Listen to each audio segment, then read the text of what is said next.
Hey, howdy folks, good morning again. Welcome back to Dusty Tracks BC. This morning, I'm privileged to join Marley here. Hello. Good morning. Hi. How you doing? Great. Today, yep. Thanks for joining us.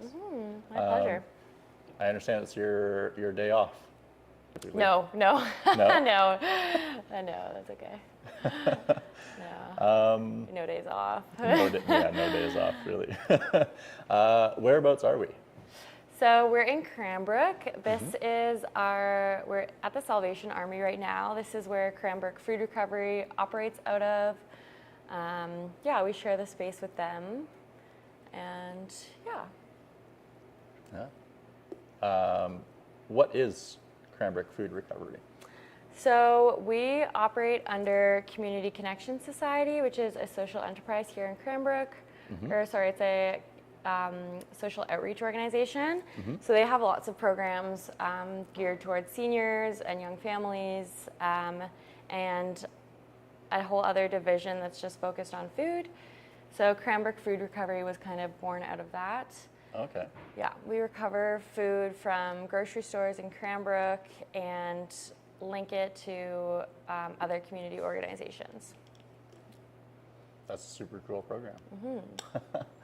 Wow. And from what we were chatting about earlier, you were mentioning that you also help package up some like ready to go meals and other products like that. Yeah. So the food action division of our organization, we do something called community meals. A lot of the ingredients come from food recovery, and our chef Scott cooks them into individual prepackaged dinners, and every Tuesday we have community meals, and people can come and pick up meals by donation or whatever they can afford, or just to have if people are in need. Yeah, so that's a portion of it. And then other food from food recovery that we use goes towards the homeless shelter meals. So we cook dinner for the homeless shelter 7 days a week. And Is this a 7-day operation? Like, is this a week-long operation? I think there's about 3 days throughout the week that they'll cook, and then they'll deliver like 2 or 3 dinners at a time to the shelter, and they'll heat them up and serve them there. Yeah, so we don't serve and we don't operate the homeless shelter, but we just provide dinners at this point. Yeah. That's a big commitment. Yeah, so our first goal, like the priority with food recovery, is just to keep food out of the landfills. So we collect it from grocery stores, stuff that is past its best before, or might have a bruise or a dented box, and so they can't sell it anymore. So what would be garbage, we collect to keep it out of the landfills, and then after that, our goal is to put it to its highest use. So the priority is serving it to people. So we cook the food, and that's a good way to make sure people are getting the most out of it, because sometimes if you're given a bunch of ingredients, it can use more time and resources to prepare those. So it's nice to have that option of prepared food. Or it goes to our partner organizations who pick up from us, so like the Food Bank and Salvation Army, and local organizations are Street Angels and Anchors, and they provide meals for people in need here. And then after that, all the food that is not fit for human consumption goes to farmers. So we're also linked with, I think, 12 farmers right now. So throughout the week, they'll come and pick up any produce that's not fit for human consumption, lots of meat and deli waste and stuff that goes to feeding their livestock. Yeah. Wow. Yeah, just early before the cameras were on, we had a couple lovely ladies come in and do their pickup. Yeah. how many times a day does that happen? I guess it varies. It depends. So throughout the week, yeah. So most of our partners will come and pick us from us, which is good. Here is a pretty central location in Cranbrook, so we're lucky that we can operate out of here. So people will come depending on the day. A lot of people and schools and stuff want to pick up early in the week. So Mondays and Tuesdays are busy. I think there's like 5 or 6 groups that pick up. And then a couple later in the week. Today is a Thursday, right? Yeah. We saw, I think there's at least 3 people that pick up today. And then, for example, when I work on Saturdays, a lot of these organizations aren't open. So we just have one farmer come and pick up stuff on those days. Yeah. And so, if you would give us like a little bit of a rundown of like what your typical day looks like. The daily, yeah, for sure. So I'll come in and basically every day we're sorting all the food that we picked up yesterday. So our biggest, the biggest person we pick up from is Save On, our organization, I guess. And so every day when I get here at first, we pull out all the bins of all the food from yesterday. And our lovely volunteers who pick it up usually have it sorted nicely. So we'll have a stack of produce, bins, and like a stack of dairy or bakery or whatever it is. So we weigh all of that and record it all. We record where it comes from, where it's going, the category of food so that we can kind of assess what's coming in and make sure it's equitable what's going out to different organizations. But I'll pull everything out of the fridge and the freezer, and then we sort it. So our lovely volunteers sort our produce into stuff that's still good to eat, and then stuff that's fit for animal consumption. And that goes to farms.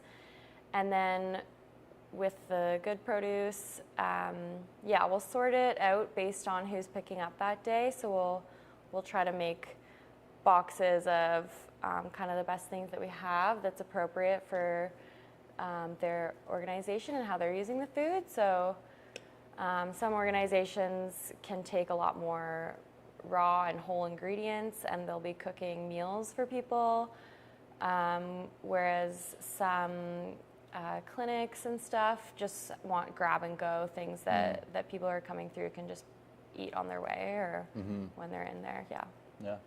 And then other parts of it, we just kind of make sure everything is recorded. I don't know if they can see these, but these are our bins. So a big part of my day every day is washing all of those and sanitizing them. And then they'll get dropped off. When we pick up food from a grocery store, we drop off a bunch of empty bins for them to use the next day. Okay. So and then just depending on the day of the week, there's different groups that come and pick up, and I don't know, or farmers will pick up, but Right. just getting all the food out that's in food recovery now. We try to get it out as quickly as possible so it can be put to its highest use, and then just making sure things are running smoothly. So it's kind of like, to my understanding of it, from what you explained, it sounds like a 3-day turnaround For the food? Yeah. Depends. Right. So maybe food that we get in on Saturday wouldn't be picked up until Monday, but we do try to get it all out as quickly as possible. So even stuff that we're sorting and weighing from the day before, if we have the opportunity, if there are enough people picking up that day, we'll get that out to them as quickly as possible. Food that goes to Community Connections, our kitchen, that gets picked up about 3 times a week. So sometimes there's a bit of a delay, but then it gets processed and cooked right away. So and then that extends the shelf life a little bit if we can freeze a meal that's already cooked. Yeah. And how many like you said, Save On was the biggest donator. How many bins do they generate on It varies a lot. Yeah. But not just from Save On, but from all of our pickups. Each day, I would say the range is between like 15 to 30 bins of food a day. And, you know, sometimes that's, for example, like a 24 case of pop. If the box breaks, Right. they're all fine. Maybe one of them exploded, but Right. we get all of those because they can't sell it anymore. So some things like that are like really bulky, but then yeah, for the most part, those bins are full of mostly good to eat food that's just a day or, you know, past the best before, which is best before and expiry date are totally different. Yeah. So yeah, food is still completely good to eat, often a bit past its best before date. And we kind of gauge that too. Like, we kind of have a code that we follow, that what we are allowed to accept and what just has to be either go straight to animals or unfortunately straight to the garbage. So things like if the seal has been broken, or if the bag is completely open and there's been an opportunity for kind of contamination that way, we can't have that. But sometimes there's, you know, like a bag of apples and 2 of them are super mushy, but the rest of them are totally good. And so there's a lot of good food that we get in, and yeah, it's good to see it go out pretty quickly. Yeah, absolutely. That's a lot of intake. And we're not the only people that pick up. So I believe, like, where we are at Salvation Army, they also pick up from kind of our complementary grocery stores, so that we cover all of them, almost all of them. But yeah, so they're picking up from grocery stores as well. So what we see is not everything that's recovered in the whole city. Right. But yeah, it definitely makes an impact when you're considering that all of that would just be straight in the landfill. So, Yeah. Saving a lot. yeah. And also reusing or repurposing the redirecting. And people in need are the ones benefiting from this the most. So yeah, it's like a way that they can kind of get nutritious food. And yeah, a lot of our partner organizations are the ones that are more face-to-face with people in need. We more coordinate with the organizations on like a behind-the-scenes level, I guess. Yeah. Yeah. An avenue for supply. Yes, Yeah. exactly. Yeah.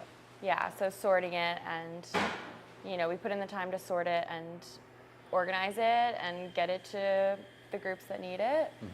And then from there, you just hope it's going to its highest use. Yeah. It sounds like it is. How many volunteers typically? I like you said, like, you'll have some days that are bigger, and it sounds like Mondays are? Yeah, Mondays and Tuesdays are quite big. So then it's usually myself or one staff, and usually 2 to 3 other volunteers. We have a volunteer every day that. Yeah, thank you. There's a volunteer every day that drives and goes to the grocery stores and picks up.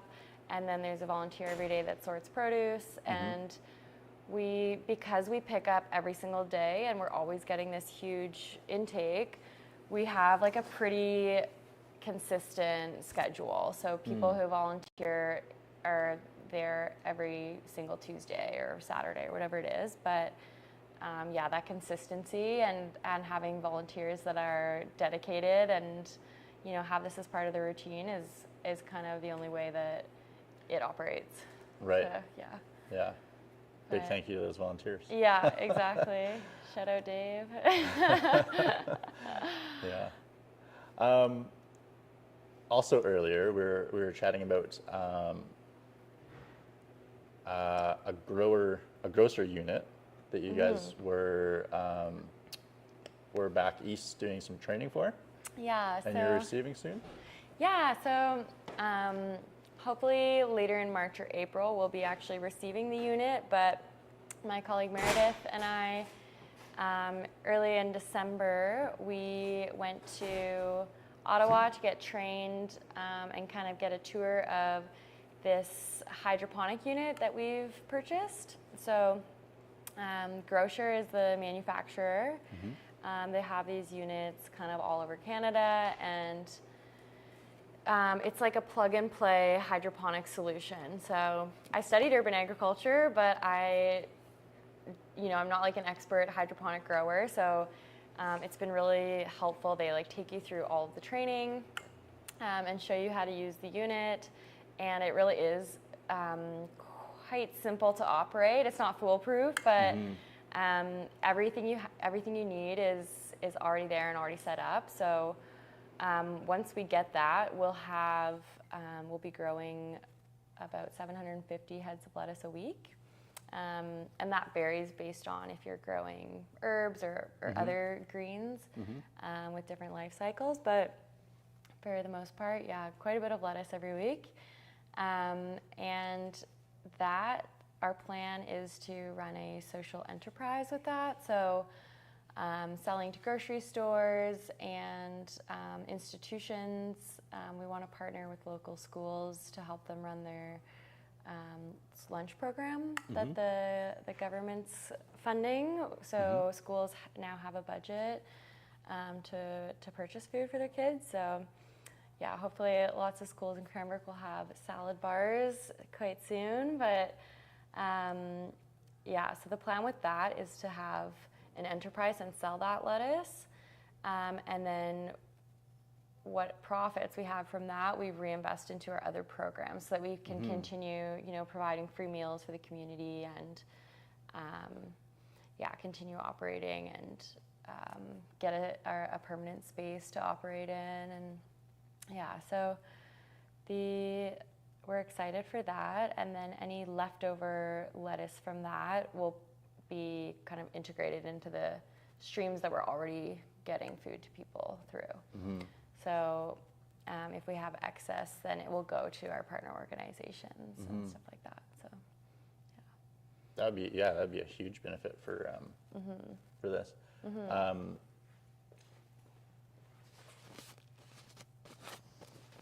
Logos. Get rid of them. No matter how big or small.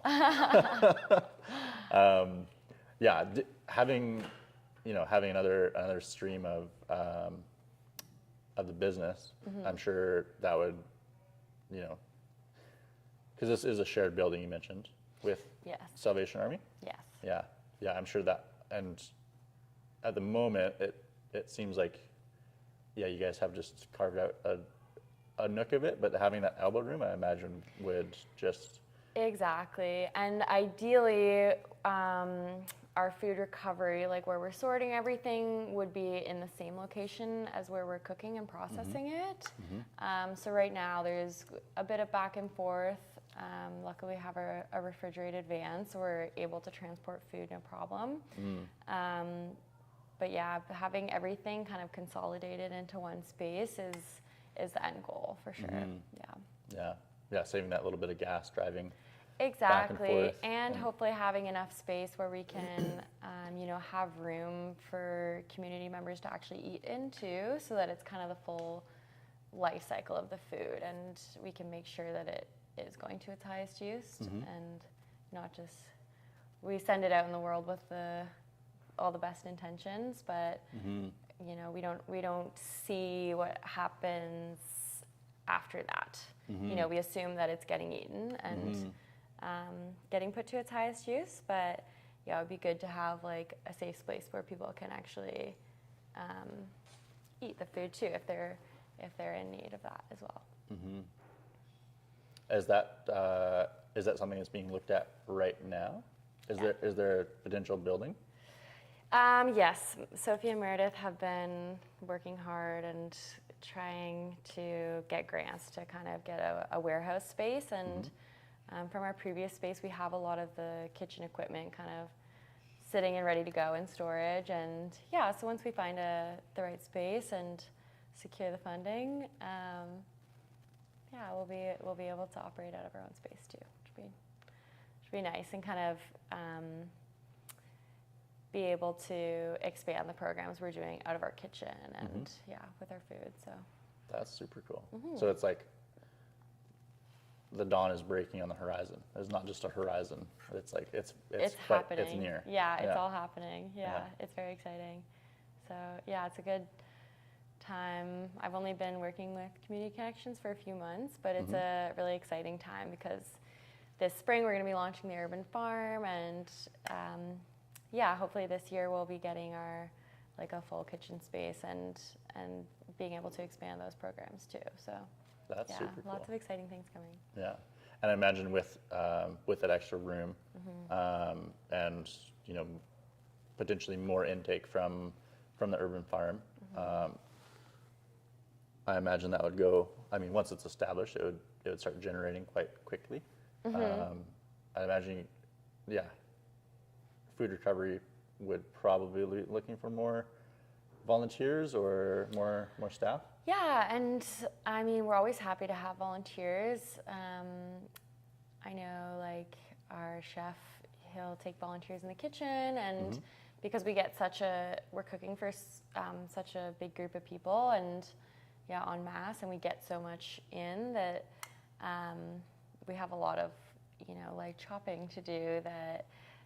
If volunteers can do that and kind of alleviate some of the workload, it makes things so much more efficient. So yeah, we're always looking for volunteers in the kitchen, and being able to have those consistent regular slots throughout the week at Food Recovery is great too. But last week actually I had a group of volunteers, like staff from the college, came and did a volunteer day here. So that was really great. We had like a big group, which I wasn't used to, and we were kind of explaining things as we go. But yeah, they were all super helpful and did that. So we're looking at kind of having more partnerships with larger volunteer groups and getting them in and teaching them about food recovery at the same time. So that's super cool. Yeah, because I imagine it's time consuming and not an easy task to do 60 meals a day, you said? Yeah, it's about, the shelter has, I think, 52 beds, so we provide them with that many dinners. Yeah, so maybe we'll drop off 2 at a time or something. It's not 2 days at a time. Yeah, exactly. Yeah, so not cooking every single day, but yeah, it's a lot of food going out. Yeah, the prep into that is like exactly. Yeah. And then with that extra elbow room, eventually, your potential to take on more is like right there. Exactly. And in the past, we've had something called Farm Kitchen. So when we had a kitchen space, like food enterprises, local food businesses were able to rent the space and use the kitchen for their processing. Like a market, someone who goes to the market with all their jams could come and do a big cook one time or rent it out as much as they wanted. And yeah, we're hoping to kind of do more stuff like that and to have more space and opportunity to do like food literacy workshops and a lot of the kind of consumer end of food and expanding those. So that would be super cool. If somebody's has excess food, are you folks looking for more sources to look for donations or? Donations, not as much. It really depends, yeah. And just because, people from the grocery stores, they're not coming here and delivering it. We go pick up, so that's like a service that we provide to the grocery stores. So more one-off donations and stuff like that. I think like maybe the food bank would have more capacity for that. Or I know lots of grocery stores have bins on your way out that you can put non-perishables in and things like that. Mm-hmm. Sometimes we'll do one-offs with certain farms or something. Like I know in the fall we picked up from a farm that we usually don't, Mm-hmm. like hundreds and hundreds of squash because sometimes there's just too much of one thing at a time, and so we kind of help with that stuff. But yeah, definitely volunteers are encouraged to reach out and participate and learn about food recovery. So Cool. Yeah. Yeah, I encourage everyone to do that. yeah, exactly. Yeah, go volunteer. Yeah. Is there anything we haven't touched on that you want to highlight? I guess just kind of keeping an eye on, what we're up to, and staying tuned for a lot of the big exciting projects we have kind of coming up. A lot of cities actually have like their own food recovery or food bank system, so I would encourage people to kind of see what there is in your local community. Oftentimes there is, it's not like you have to qualify to go pick up food from a food bank or anything like that. So there's lots of resources for people who might need even just a little bit of support with that kind of thing. Or if you're in a position where you're able to give some of your time, lots of food recovery depots and things always appreciate all hands on deck. So just seeing what's up in your local community and helping out where you can, or utilizing those resources, I would definitely encourage people to do. Cool. Yeah. And then I guess people can learn more about our operation. We have an Instagram and Facebook, just Cranbrook Food Recovery. Encourage people to check us out there. Yeah, definitely. Wow. Thank you for your time. Yeah, thank you. That was great. I enjoyed learning all about that, and super cool program. Yeah, it's good to see kind of on the ground how things run. Absolutely, yeah. I mean, I had a vision in my mind, but it was, it's always good to see it. And all the help from all the volunteers, and it really takes everyone involved, so yeah, good. Absolutely does. Yeah. Awesome. Thank you. Yeah, Thanks, you. Marley. Yeah. All right.